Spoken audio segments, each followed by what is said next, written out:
咁多位 Me Anywhere 嘅讀者，大家如果有睇到我哋最近 post 都知道咧，Chiikawa 喺日本出咗兒童樂園餐，然後咧俾人極速掃晒所有玩具啊，令到第3階段啊都冇辦法繼續落去。好彩地嗰陣時咧，小編就喺日本，我就嗌咗4個兒童樂園餐啦，分2日食咗。所以咧呢度如無意外咧係已經齊咗第2彈嘅4款玩具噶啦。咁而家咧就同大家嚟開箱，然後咧最後會送俾大家嘅。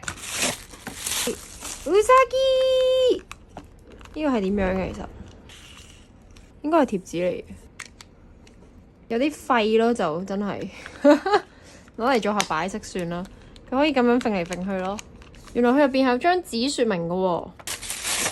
呢個係 Chi 嘅收納盒嗎？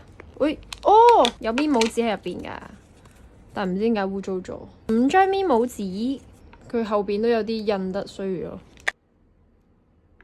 跟住係我芒架嘅筆套，見網上面啲人話咧，佢呢個位好細，好多筆都笠唔到。我個筆咧入邊咧最幼咧就係鉛筆啦，咁咧就真係啱啱好咯。我諗再粗啲都入唔到噶啦。拎住佢嚟寫字好開心，筆好重咯。係八仔拎住個相機幫佢哋影相。呢塊佢係我記得佢有雙面嘅。呢個係佢第一次幫 Chi 影相嗰一幕。呢個好似最實用咯，大家可以自己 print 翻自己中意嘅相擺落去。咁咧，小編咧都有去 Chiikawa Land 買嘢嘅，就喺 budget 以內咧買咗呢一個 Usagi 睡耳套蝴蝶結扣針木牌俾大家。咁咧，所以咧今次咧係一共會送出5份禮物㗎，大家快啲落下邊留言參加啦！